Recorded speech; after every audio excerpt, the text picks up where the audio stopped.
So while you're here, if you have little things that take you out of your comfort zone, for example, the chairs are quite close together. So you may find this isn't so comfortable. I came in this afternoon and I tried the chairs. And I sat next to someone. I just wanted to see what it feels like.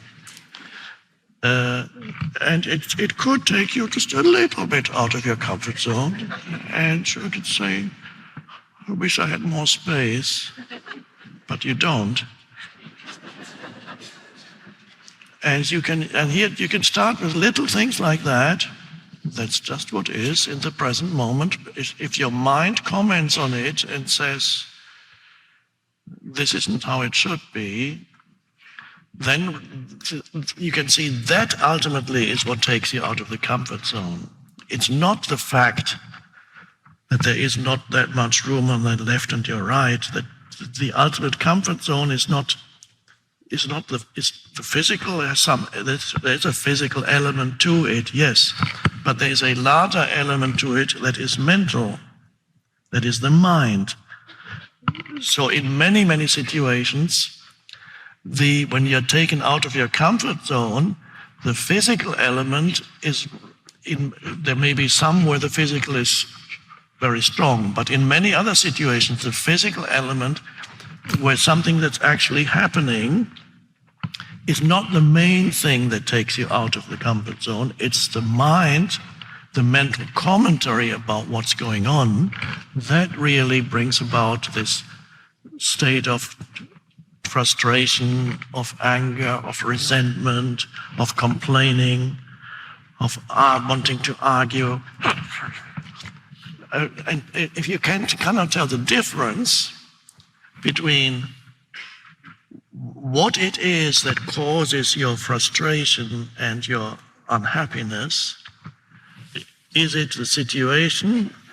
And I've often said it, but I'm not the first person to say it. I believe the first person was probably the little-known philosopher Epictetus, who lived like 2,000 years ago. And he was the first to literally point out, look at when you're unhappy, are you unhappy because of what's going on?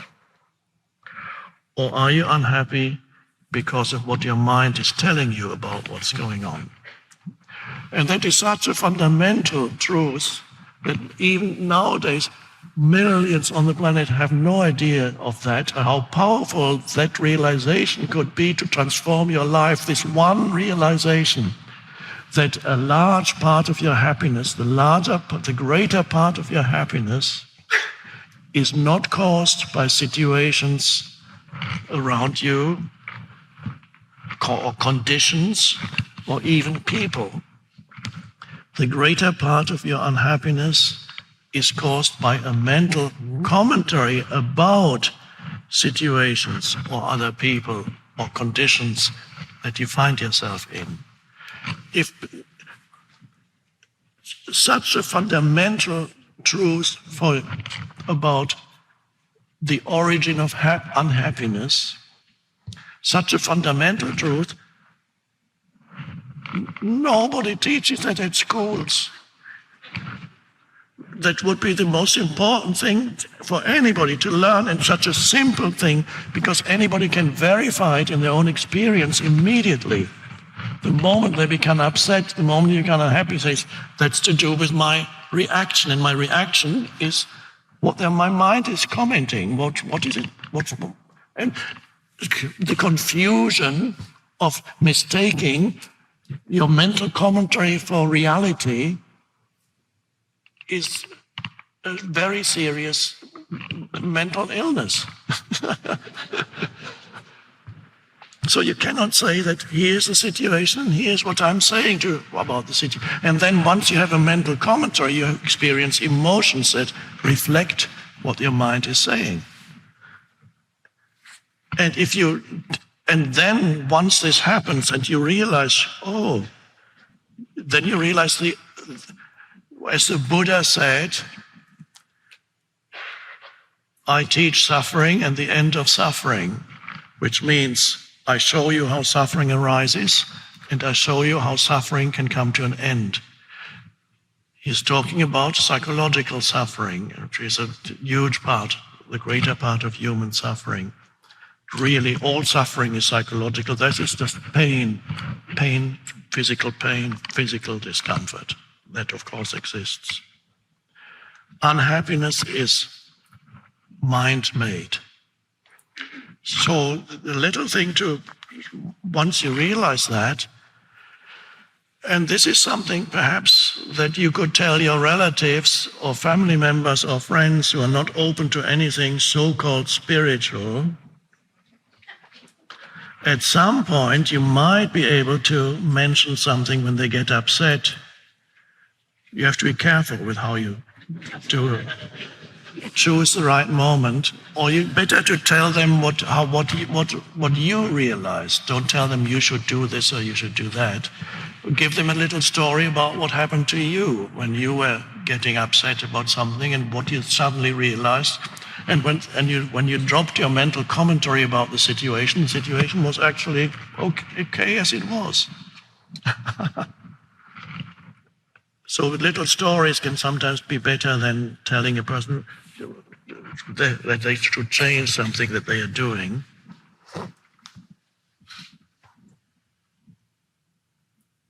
And of course that implies something very deep. Once you realize this truth, it implies that gradually you relinquish unnecessary commentaries as you go through your daily life. Gradually, you let go of adding unnecessary mental commentaries to what's going on around you. And suddenly there's a total shift in how you experience life. Without the, as I sometimes call it, without the excess baggage of ultimately dysfunctional mental commentaries that make the life of millions of people on the planet miserable. I know that pain exists on a physical level, but there's a huge amount of suffering in humans everywhere, in all cultures. It does not have to be like that. So the implications are vast. At first you recognize, yes, it's just a mental commentary as you're standing in the line up at the supermarket and you got irritated, and then you notice irritation is a form of unhappiness, a minor form of unhappiness. Why am I unhappy? I'm unhappy because I don't want to be standing here and waiting for so long. I'm unhappy because these people are so inefficient and they haven't been trained properly. That's why I'm unhappy. I'm unhappy because I don't want to be doing my shopping after a day's work. Why should I have to do that? That's why I'm unhappy. I'm unhappy because there's not enough time now for me to get home and do the cooking. There's not enough. I'm unhappy because I'd rather be somewhere else, relaxing than standing here in this awful place, surrounded by these dreadful people. That's why I'm unhappy.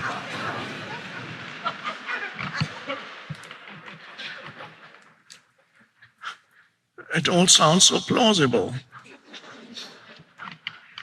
And yet you have mixed up mental stuff with the simplicity of a situation of standing somewhere in the vertical position and looking around and breathing. What is wrong with this moment?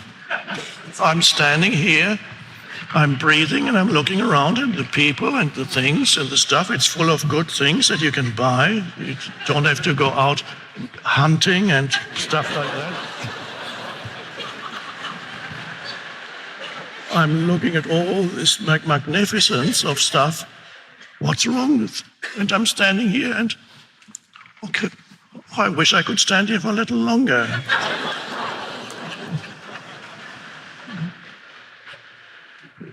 You're no longer confusing mental stuff with the actual situation. And when you realize life then flows with much greater ease when you relinquish these unnecessary and absurd commentaries, that also means the amount of thinking that you do as you go through your daily life diminishes somewhat, because a lot of the overthinking that people do is of the complaining negative kind, where they have negative commentaries about things that are happening in their lives.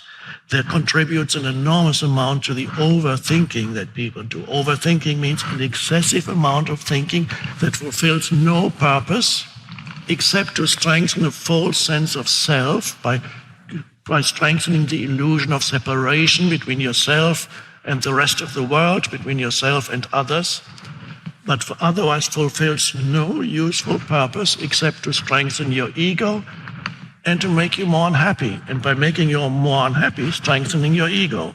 Because the greatest egos are unhappy. The more unhappy you are, the bigger the ego. Happy egos find it difficult to survive.